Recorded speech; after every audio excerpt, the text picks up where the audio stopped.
नमस्कार दोस्तों, स्वागत है डे थिंक्स बाय 2.0 पे। बिना संघर्ष जीवन नहीं। यह कहानी एक ऐसे व्यक्ति की है जो अपने जीवन से बहुत परेशान रहता था।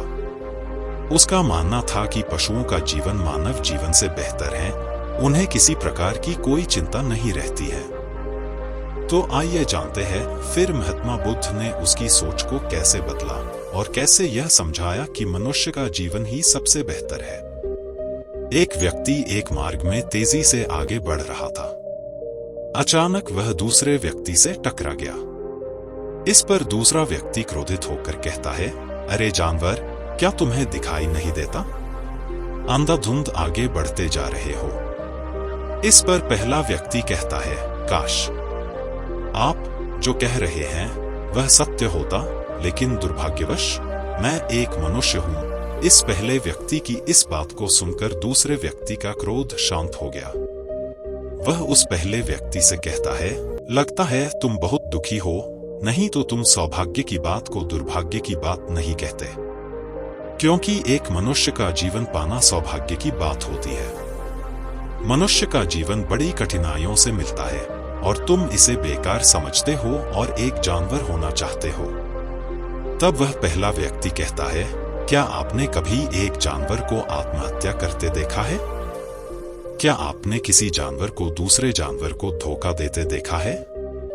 क्या आपने किसी जानवर को अपने कल और आज के लिए परेशान होते हुए देखा है? ऐसे में एक मनुष्य का जीवन सौभाग्य की बात कैसे हो सकती है? इससे अच्छा तो जानवरों का जीवन है, हम तो जानवरों से भी बदतर हालात हैं। वह दूसरा व्यक्ति कहता है, लगता है तुम बहुत दुखी हो, तुम्हारे जीवन में बहुत सारी समस्याएं हैं। यदि ऐसा है तो तुम्हें इसका समाधान महात्मा बुद्ध के पास मिलेगा। तब पहला व्यक्ति कहता है, महात्मा बुद्ध कौन है? कोई साधु है, महात्मा है या कोई ऋषि मुनि है? अगर इनमें से हैं तो वो मेरी कोई भी मदद नहीं कर सकते हैं।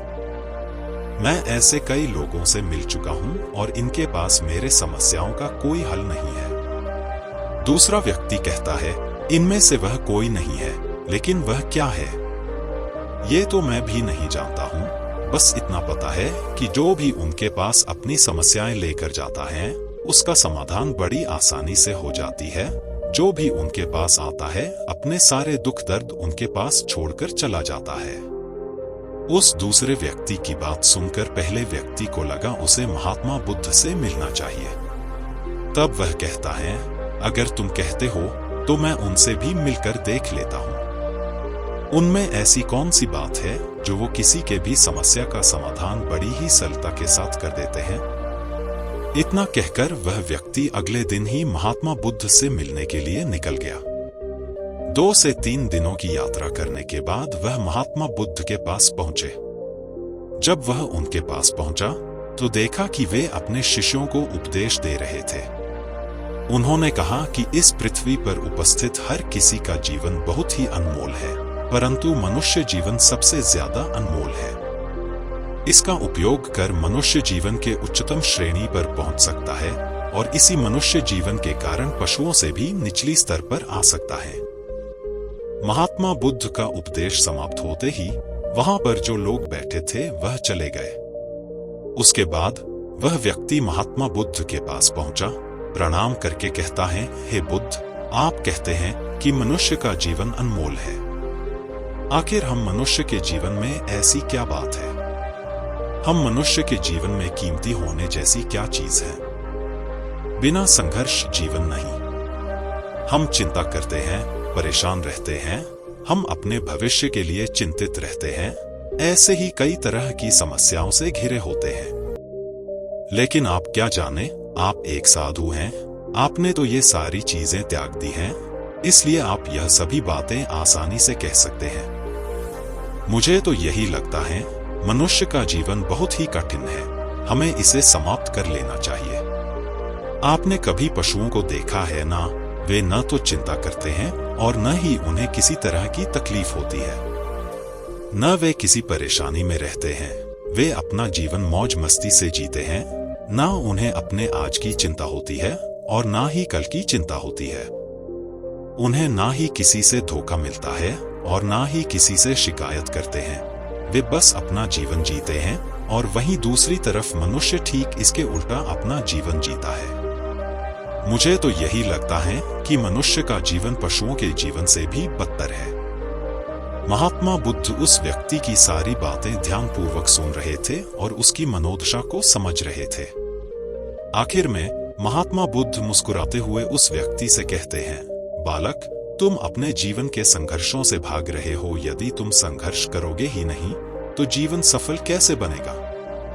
और जब हम संघर्षों से भागते हैं तो हमारा जीवन दूसरों के अधीन हो जाता है और हमें दूसरों के अनुसार चलना पड़ता है।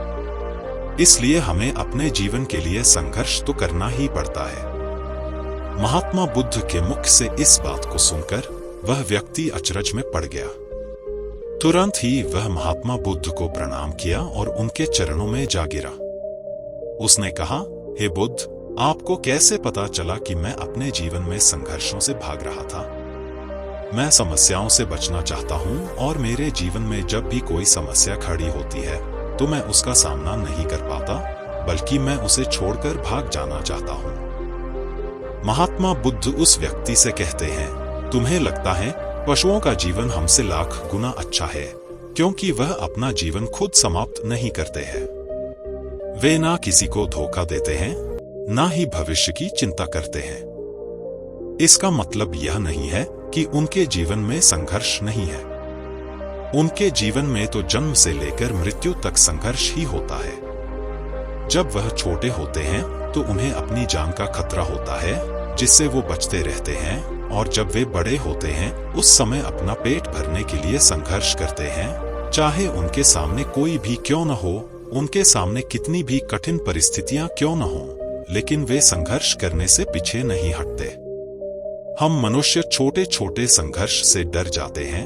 अगर हम मनुष्य उन पशुओं की तरह संघर्ष करना सीख जाए तो हमारा जीवन अपने आप सफल हो जाएगा। इतना संघर्ष अगर एक मनुष्य अपने जीवन में कर ले तो जो चाहता है वो हासिल कर सकता है, जबकि इतना संघर्ष करने के बाद भी पशु अपने जीवन में कुछ नहीं कर पाता है। तब बुद्ध ने कहा, बिना संघर्ष के जीवन चल ही नहीं सकता, चाहे वह राजा हो या भिखारी, सबके जीवन में संघर्ष तो है ही। जो भी इन कठिन परिस्थितियों के खिलाफ संघर्ष नहीं करता, चाहे वह मानव हो या पशु, उसका नष्ट होना तय है। तब उस व्यक्ति ने पूछा, हे बुद्ध, क्या आप मुझे कोई ऐसी चीज दे सकते हैं जिससे मेरे जीवन के सभी संघर्ष हमेशा हमेशा के लिए दूर हो जाएं और मेरा जीवन हमेशा हमेशा के लिए सुखमय बन जाए? उस व्यक्ति की इस बात को सुनकर महात्मा बुद्ध फिर से मुस्कुराने लगे और उस व्यक्ति से कहते हैं, बालक, मैं तुम्हें वो चीज तो नहीं दे सकता, लेकिन मैं तुम्हें वहां तक पहुंचने का मार्ग जरूर बता सकता हूं। यदि तुम वहां तक पहुंचने का संघर्ष कर लो तो तुम वहां तक पहुंच जाओगे और तुम्हें वह चीज भी मिल जाएगी। लेकिन मेरी एक और बात याद रखना, ऐसा नहीं है कि इसके बाद से तुम्हारे जीवन से परेशानियां और समस्याएं खत्म हो जाएगी। तुम्हारे जीवन में परेशानियां और समस्याएं तो आएगी, परंतु उनका प्रभाव तुम पर बहुत कम हो जाएगा। ऐसी परिस्थिति में कोई तुम्हें कितना भी दुख देने का, धोखा देने का प्रयास क्यों न करे, तुम्हें कभी भी धोखा नहीं मिलेगा। वह व्यक्ति दोनों हाथ जोड़कर कहता है, हे बुद्ध, बताइए वह चीज क्या है और मुझे कहाँ मिलेगी? मैं उस चीज को पाने के लिए कुछ भी कर सकता हूँ। मैं अपनी पूरे तन मन से प्रयास करूंगा, लेकिन उस चीज को हासिल करके ही रहूंगा। महात्मा बुद्ध बोले, सोच लो बालक, एक बार तुमने उस रास्ते पर चलना शुरू कर दिया तो उस पर चलते ही रहना होगा जब तक कि तुम अपनी मंजिल को पा नहीं लेते। और यह रास्ता अत्यंत संघर्षों से भरा होगा। क्या अब भी तुम अपनी मंजिल को पाना चाहते हो? तब वह व्यक्ति कहता है, आप मुझे वह मार्ग बताइए, मैं उस मार्ग पर चलूंगा। मैं अपने अंतिम सांस तक संघर्ष करूंगा और उस चीज को हासिल करके ही दम लूंगा। समाधान। महात्मा बुद्ध ने कहा, वह चीज का नाम है शांति, जो तुम्हारे मन के भीतर गहराइयों में है। हमारे मन की गहराइयों में शांति छिपी हुई है। तुम्हें अपने मन की गहराइयों में उस शांति को खोजना होगा। उस शांति के लिए संघर्ष करना होगा। अगर तुम अपने रास्ते से नहीं भटके तो तुम्हें वो सब मिलेगा जो तुम चाहते हो।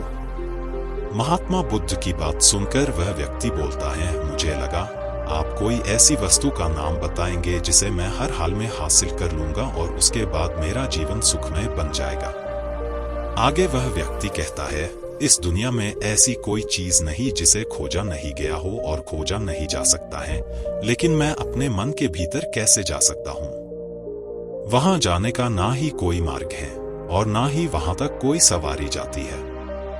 फिर कुछ देर सोचने के बाद वह व्यक्ति कहता है, हे बुद्ध, आप मुझे बताइए कैसे मैं उस मार्ग पर चलकर अपने मन की गहराइयों में शांति को ढूंढ सकता हूँ। इस दुनिया में सबसे शक्तिशाली क्या है? महात्मा बुद्ध उस व्यक्ति से पूछते हैं, इस दुनिया में सबसे शक्तिशाली क्या है? तब वह व्यक्ति कहता है, सबसे शक्तिशाली धनी व्यक्ति है जिसके पास सब कुछ है और उसे किसी बात की कोई चिंता नहीं है। तब महात्मा बुद्ध उस व्यक्ति से कहते हैं, इस दुनिया में सबसे शक्तिशाली है इच्छा। इच्छा ही इस दुनिया को चला रही है। जो कोई भी कार्य कर रहा है वह सब उसकी इच्छा का परिणाम है। एक इच्छा ही है जो किसी भी व्यक्ति को धूल में मिला सकती है और इच्छा ही वो वस्तु है जो किसी भी व्यक्ति को उसकी मंजिल तक पहुंचा सकती है। इस दुनिया में जो कोई भी आया है, जहां कहीं भी है, जिस भी परिस्थिति में है, वह उसके इच्छा के अनुसार ही है। फिर महात्मा बुद्ध कहते हैं, मनुष्य अपनी इच्छाओं के अनुसार अपने जीवन में कुछ भी कर सकता है, लेकिन एक सत्य यह भी है कि मनुष्य अपनी इच्छाओं पर पूरी तरह से नियंत्रण नहीं कर पाता है। इसलिए उसके जीवन में वह सभी घटनाएं घटती रहती हैं जो उसे नहीं चाहिए होता है। मन की बुरी इच्छाएं हमें बुरी चीजों की तरफ खींचती हैं और अच्छी इच्छाएं अच्छे चीजों की तरफ खींचती हैं। हमारे जीवन में हमें क्या चाहिए, यह केवल हम अपनी इच्छा से ही निर्धारित कर सकते हैं। मन को शांति कैसे मिलेगी? तब वह व्यक्ति कहता है, क्या मैं यह इच्छा करूं कि मुझे मेरे मन के भीतर की शांति मिल जाए तो क्या वह मुझे मिल जाएगी?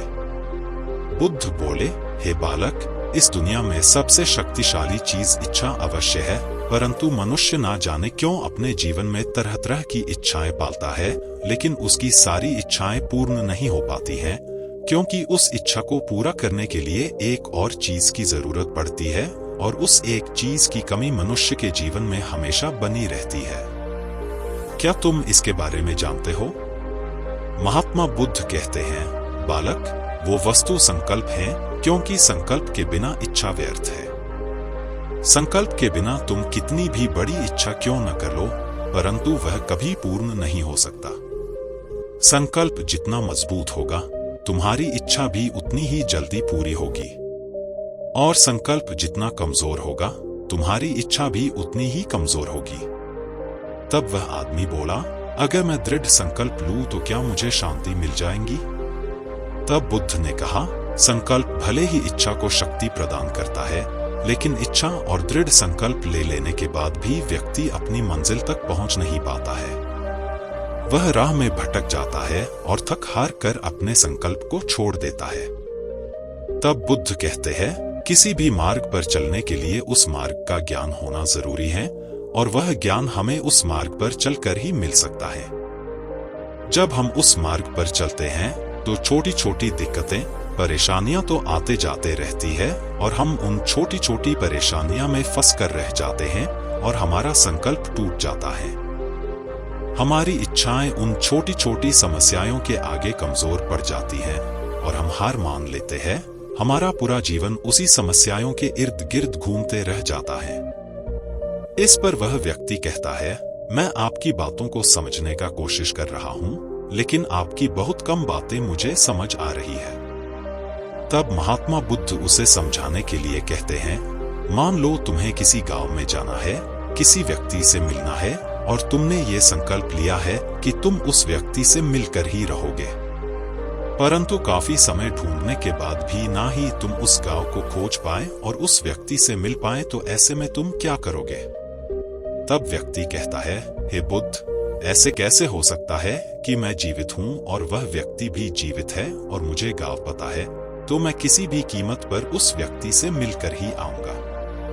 तब महात्मा बुद्ध बोले, अगर तुम्हें उस व्यक्ति का नाम पता है, गांव का नाम भी पता है, लेकिन तुम्हें यह नहीं पता है कि वह गांव किस दिशा में है, तो ऐसे में तुम कौन सा मार्ग पकड़ोगे? मान लो, यदि तुमने किसी विपरीत दिशा को पकड़ लिया, क्या तुम्हें उस गांव तक ले जाएगा वो दिशा, और क्या तुम्हें उस व्यक्ति से मिला पाएगा? तब वह व्यक्ति बोला, ऐसे तो मिलना मुश्किल हो जाएगा। तब मुस्कुराते हुए बुद्ध ने कहा, मैं कब से तुम्हें यही समझाने का प्रयास कर रहा हूं, हमारे अंदर इच्छा और संकल्प होने के बावजूद सही मार्ग का ज्ञान होना आवश्यक है। शांति को खोजने का मार्ग हमारे भीतर ही होता है। तुम अपने भीतर की शांति को खोजने के लिए ध्यान के मार्ग पर आगे बढ़ो। जब तुम इस मार्ग पर आगे बढ़ोगे तो तुम्हें छोटी छोटी दिक्कतों का सामना करना पड़ सकता है, उनसे संघर्ष करना होगा, क्योंकि वह मार्ग तुम्हारे लिए बिल्कुल नया होगा। अगर तुम इन सारी परेशानियों से लड़ते हुए अपने मार्ग पर आगे बढ़ते रहो तो तुम भी अपने मन के अंदर तक पहुंच जाओगे, और वहां पहुंचने के बाद तुम्हें किसी चीज की कोई जरूरत नहीं पड़ेगी, और ना ही तुम्हें कोई धोखा दे पाएगा, और ना ही कोई तुम्हें दुख पहुंचा पाएगा। फिर महात्मा बुद्ध कुछ देर मौन रहने के पश्चात कहते हैं, जब तुम अपने मन की शांति को प्राप्त कर लोगे तो एक पशु तो नहीं रहोगे, परंतु तुम्हें भी आज और कल की चिंता नहीं सताएगी। तुम तो बस अपने शांति में मग्न रहोगे। हमारे आसपास ऐसे बहुत से लोग होते हैं जो कई सारी समस्याओं से जूझते रहते हैं और थक हार कर आत्महत्या करने का प्रयास करते हैं। इस कहानी से हमें यह शिक्षा मिलती है कि मनुष्य का जीवन कितना मूल्यवान होता है, और हमें अपने जीवन की मूल्य को समझना चाहिए। ऐसे ही मोटिवेशन वीडियो को देखने के लिए चैनल को सब्सक्राइब करें।